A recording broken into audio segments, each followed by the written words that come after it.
Hello everyone, this is Koji from Celestial Rhythms.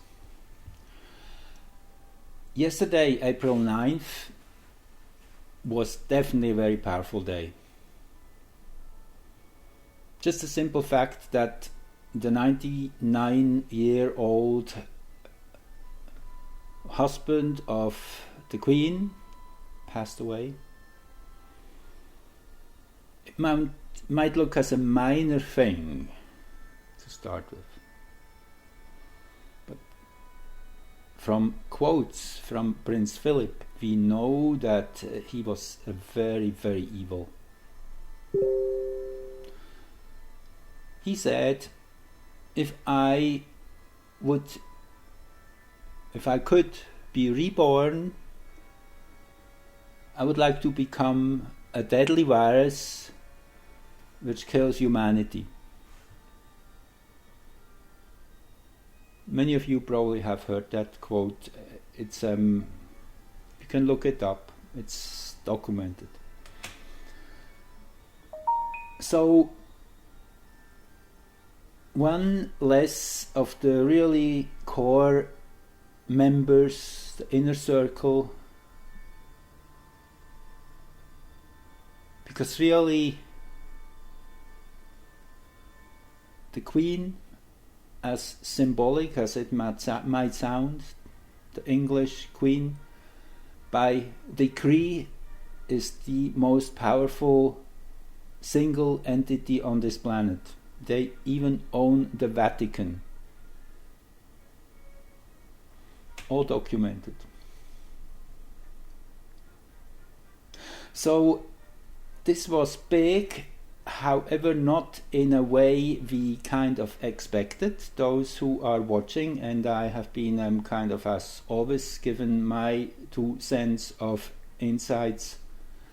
I'm often wrong, I definitely can take that, but only wrong in the way I see these symbols expressing themselves, and there's always other levels which I might miss, and I'm missing. I am it's just the way it is. You can't see everything coming. There's things coming out of a blind spot more often than ever before in history. It seems really, see, prediction is a funny thing. Prediction is extrapolation of the trajectory you are moving on. Very simple. It's how we calculate the positions of planets in the future, in the past, by exactly analyzing the speed, the direction, and then extrapolating it into a larger field, at best into its full orbital path. So that's very similar. So the thing is that this only works as long as the system is consistent. As soon as you bring in the element of chaos, in that sense, something which slightly shifts the equation, either the plant is growing in size, or another bigger body is coming close by, changing its path by imposing an external field, electric or magnetic. This is the unpredictable part of it, and that is happening at a fast speed to everyone on this planet because the frequency is rising. Very simple. That's the main thing. The frequency on our planet is rising. These symbols are expressing in new ways, in new levels. For example, Pluto. Pluto is a great example, and Pluto, as you see, was prominently placed here at the Washington, D.C. ascendant, that moment when Mercury and Chiron had their very, very important conjunction here at 9/29 Aries at a very interesting place. This is hexagram 17, and it's very last minute. 17 is following. Now this is a beautiful hexagram, very much depicting this early Aries energy of going full force, enjoying everything in a very innocent way. It's the small child's energy. So it is at this very, very last stage of this beautiful, rich Aries energy of enjoyment of what is, regardless. No judgment, white or black, because both colors are needed to create a picture. It's kind of that very philosophical place too. So, and then I'm just within less than an hour or so, both have shifted over into hexagram 21. 21 is biting through. That is the image here is there is teeth on either side, up the upper lines and the lower lines also. Let me just quickly show you as I have it here. Just takes a second to open that. That is hexagram 21 here. Biting through. Biting through the obstacle. So Mercury, but even more so Chiron, which will be in that area of the zodiac for much, much longer time, actually probably for the rest of this year. So in other words, Chiron moved in a higher gear yesterday. Now, this seems to be unrelated in a way to what I just talked about, the passing of this chief dragon. Let's put him, name him that way. Kind of, I guess, makes sense from what we have said and know. At least those of us who've gone through the hard work of doing research and listening to other voices. So here it is. See, these are the teeth, and this is the obstacle. Biting through. Chiron entered Aries about 2 years ago. Here. Into the first degree of Aries, yes, about 2 years ago roughly. And now has come to this new segment within Aries, which is related to that removal of obstacles. Okay, let that sink in. During a Moon-Neptune conjunction. Okay, it's very quiet, very eventful in a way, as this whole week was kind of at the surface, as I showed you with last week's waning half moon for Washington, which I think makes the most sense in our present age and time. Washington DC is really where things are happening. I mean, where things are most unnormal, if you would say. Just think of the pictorial, the White House, the Capitol, all fenced in with barbed wires and armed guards. I mean, it's epic. It's biblical. Even though mainstream won't report on it, but you can look at it from so many live cuts, and there's even webcams up. You can, if you just as I say, do tune into what really happens just for 5 or 10 minutes, yeah, you will immediately see. I mean, yeah, don't want to go there. Let's just keep it to astrology. Okay. So this was the kind of the most important of all the aspects. There were a whole bunch of them yesterday simultaneously, and I just want to show you the heliocentric picture here quickly of what's going on.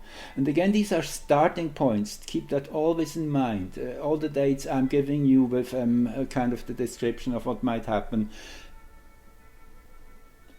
You see, I have I'm very Sagittarian, and I guess many of you are too. This kind of the sign of wanting to see the big picture, of going out there, looking at the whole universe, and university. In that sense, yes, it's about the universe, about expanding one's mind, looking at it from far above, high, like the eagle, overviewing everything. So that's kind of the energy which Chiron has too. Chiron is supposed to be ruling in either Sagittarius or Virgo. It's kind of an interesting mix. By the way, this is true for pretty much all the orbit crossers, the ones who are having very eccentric orbits. Chiron was the first of those to be discovered in 1977, kind of linking Uranus with Saturn, bridging the old with the new. It was a great discovery, and it's still the archetype of all the others. Chiron, the wounded healer, in Aries since 2018, roughly, which is about the seed. The Aries in many ways can be described as the seed. That's where everything is already contained. In the seed, the whole tree is contained. It's the blueprint, it's the structure, it's the very beginning. How so okay, what does it say? It says it starts with myself. Aries always points the finger towards you, towards me. And in that sense, it says, I am the creator. I am the one who generates the frequency which then attracts what I am seeing.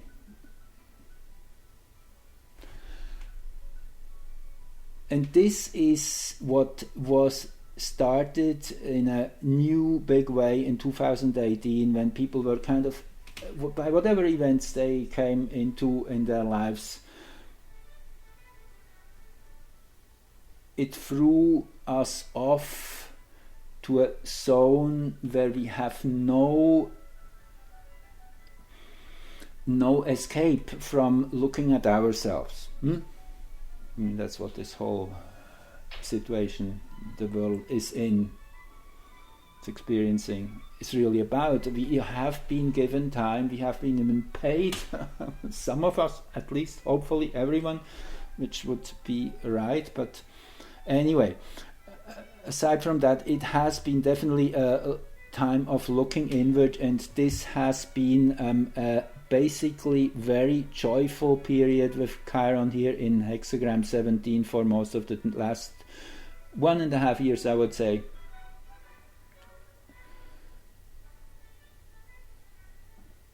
So this was really the big shift, and that this happened with Pluto here at the ascendant. Now this is the chart for Washington DC. You see, that's the how it emanates, this energy, from the American nation's capital. And the nation's capital naturally is kind of the heart piece of the country, if you want, where the power all connects, where all the lines meet, where the whole whatever supercomputer of the nation sits, hopefully, providing us with structure and all the wonderful things, whatnot. But we know this is kind of a, maybe you could call it a utopia. Anyway, we will get there. It will eventually be exactly that, just a central computer which helps us to have an easy life, get everything organized, that there's someone responsible for the post office, someone is responsible for whatever not air travel, and it's just these different segments of structure within a society, but they are our servants. Yes, they are our servants. We elect them into power. We give them our voice, our support to do what they are doing. Now we know, as we learned, not in an easy way, that yes, this is we were played. Okay, yeah. I mean, everyone who has done the reading and listening to what's going on knows that pretty much all elections in the last many decades worldwide have been, well, pushed in the right direction. Let's say it that way. Let's be gentle. According to their view, in the right direction. Yes, indeed. Anyway, so all this is coming to light. Okay, you see Pluto at the ascendant. Now this Pluto, just want to show you. You see 2753 we have here, and 2643 is Pluto as it is these days. And now look at the American nations chart, 2732 Capricorn Pluto. So Pluto is coming back to its original place in the American chart, but it won't make it quite there this year as it turns backwards, not too far in the future. Let me just tell you when. Turns backwards in 17 days on April 27th. Okay, so Pluto is just about at its highest yearly mark here. When we go back to this chart, let's see where I have it here. Okay, that's the one we're looking at, right? So anyway, the American nations Pluto. Pluto, I have talked many times about the American nations chart. Pluto represents the deep state in a nutshell. Yes, way more than that. This is just the shadow aspect of it. And that's also the planet which has to be purified. And we have this beautiful T-square here, as you see. Now, here we look at the heliocentric chart. I should make this more clear. I was missing to say that, but this is important. The heliocentric chart of that moment when Mercury and Chiron were conjunct. Let me just go back here 1 sec. Which was it? It was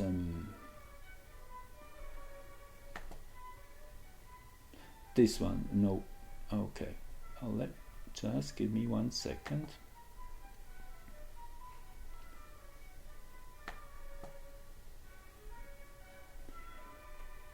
Okay. This is the one. Yes. Here it is. Okay, now we're back to the geocentric view.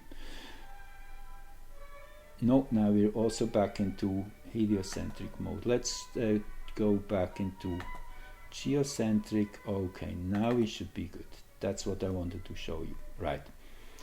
Heliocentric you get into in a minute, because it's really powerful there too. Even more so on another level. So, but what I wanted to point out, Pluto at the ascendant, the black moon at the 4th house cusp, together with Pelion. Now, Pelion is an interesting centaur energy. Centaur, again, an orbit crosser, binding two different worlds together, bringing them into a integration of sorts. Now, Pelion is, from astrological research has been found, is kind of a grounding energy. It's like a root. Pelion is a mountain. That it's the name of a mountain, actually, of a mountain range. So it's something very impressive, strong, something which is grounding us, and it makes something important. It's kind of like putting something really to mark it big on the map. Let's put a mountain here. Okay, the shadow, the collective shadow, has been transiting this point just very lately in the last 2-3 weeks. What it creates, Pelion, it seems to be kind of a gravitational force. It's pulling us to that place. It's giving us that need to connect with that place and to ground in that area. So that's what's happening right now, still in a very big way, is that the shadow seems to be pulling ourselves toward it in a very Taurian way, very real, manifest. Taurus is the sign of taking on physical form. Maybe one of the reasons we have to go through this segment of history where everything comes into plain sight, where the curtain is rolled back and you see the old man there behind the curtain manipulating everything. That's kind of the energy we're looking at. Now, interesting too, in this powerful, important chart of Chiron and Mercury teaming together. Now, in a nutshell, you could say Mercury is very much representative for us humans. Mercury takes 88 days to circle once around the Sun. The 88 appears again in the human design system as a key factor. It's the time between birth and looking backwards, incarnation, I call it, the design. In the human design, they call it the design. It's that angle of 88 degrees between the moment when we all of a sudden find ourselves within the mother's womb, within that tiny body, feeling the heart of the mother and feeling the pressure, the narrowness of the space. It is that kind of gravitation is starting to have an effect on us. Before that, my understanding is we are just hovering around our parents, being there present during conception, whatnot, in the stages of pregnancy, but still as an observer from kind of outside. And then that moment, a very powerful, and the human design system is definitely totally on it here. I have done so many astrological charts for so many people looking at the unconscious side, the deeper layers of who we are. Anyway, I got sidetracked here. Just wanted to say the 88 is a key factor. It's the human design in a nutshell. Mercury is the ability to put the grid over reality, to compare and see things in context. In a way, Mercury also is the reason we recognize time as something real, because we have a memory and we have also a projection via the ability to project into the future, to create our lives in a way, at least to color our perception of what we find in our world. It's kind of, we always have the choice. That's the beautiful thing about Mercury. Mercury is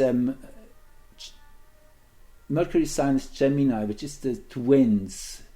It's like in a game, in a ball game, in a tennis match. There's two players and they shoot the ball forth and back, and it's about challenging each other, but also about having fun with each other and doing something playful. And that's kind of the mercurial energy of argument, of discourse, of finding truth.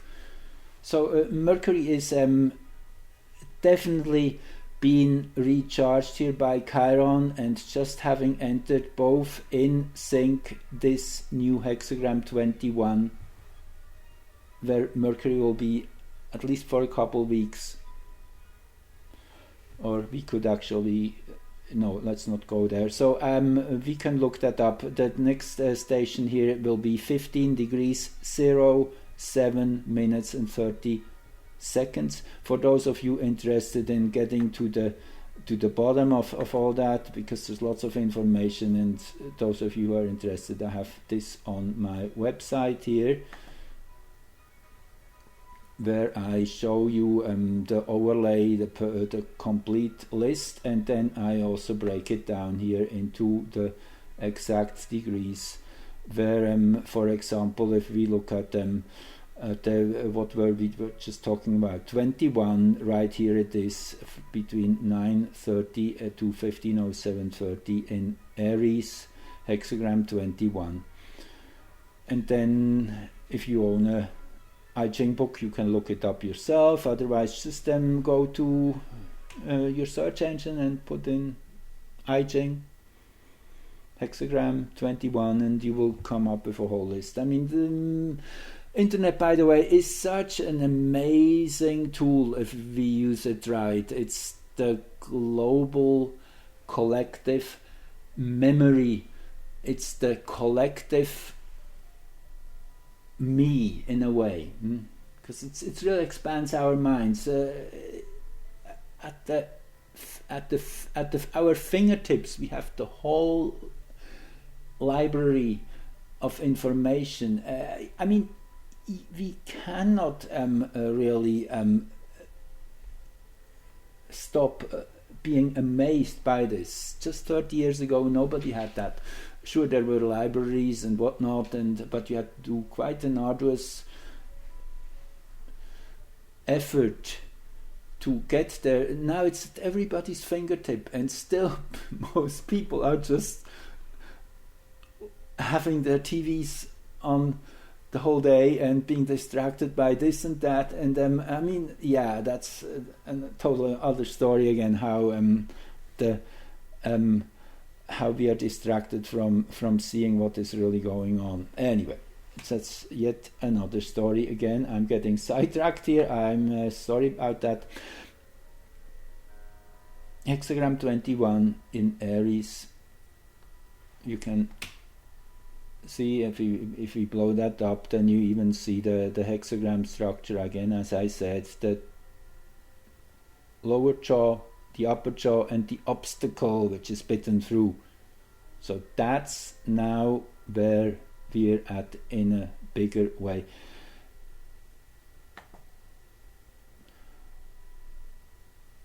So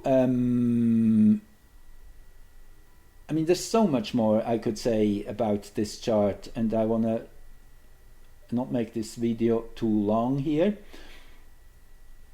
but I want to do one more thing. I want to look at the heliocentric chart of this moment. That's what I had here before already on my screen.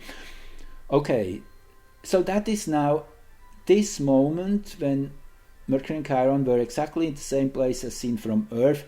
That's how the geometry looked as seen from the Sun. You thinking you're standing here on the Sun, and this is just the parallel displacement of the axis through Washington DC, kind of that resonance principle. Resonance, one of the key laws in our universe.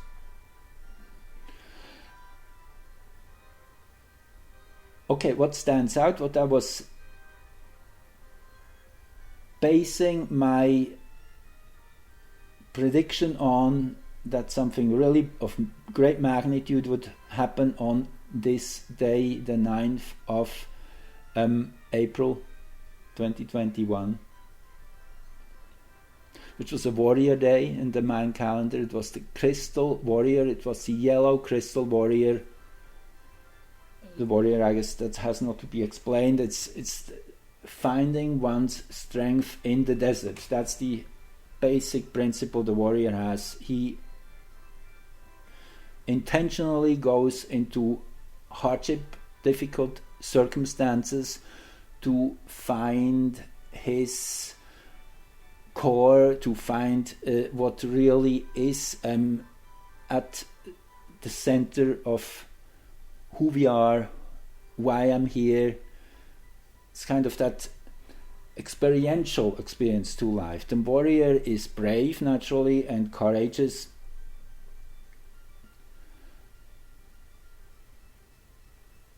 So, as seen from the Mayan calendar, and again I get sidetracked here a bit, but I want to show you this. This is the grid of the Mayan calendar, the 260 day sequence. Right now, April the 9th, actually yesterday, the day we're speaking about, was this day here. Day 12 of this column. So the 10 days before were what's called portal days. Portal days, you see there's a beautiful, like a Nazca line on top of time, that beautiful glyph of a double pyramid, of a center diamond, kind of the image of the DNA spiral, the basic intertwinement of duality, creating the crystal in the middle. This is a very basic template of sacred geometry, what you're seeing here. So it's all, we're such in a wonderful universe. Everything fits together.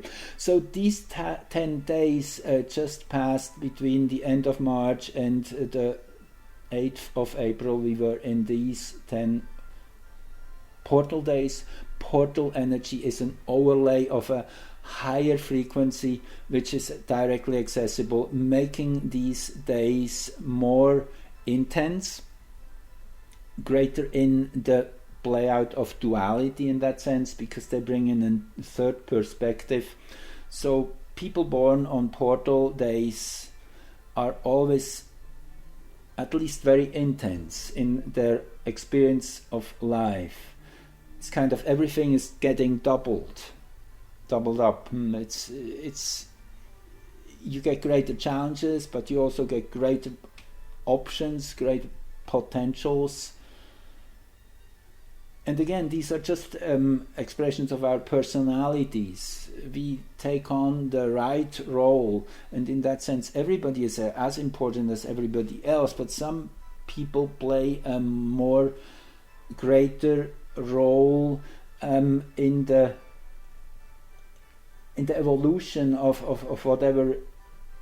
I mean, you get a picture. It's kind of some people are more nodal points. Others are kind of more standing by themselves, just doing their thing.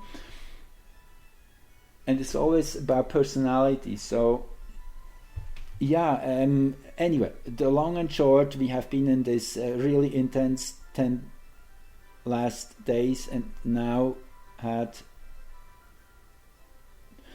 yesterday the yellow crystal warrior 12 is kind of the high point of a 13-day cycle. Crystal meaning everything is in order. 12 is the number which is dividable by so many other numbers, by the 1, the 2, the 3, the 4, the 6. No other number has so many dividers. 12 is a very structural number.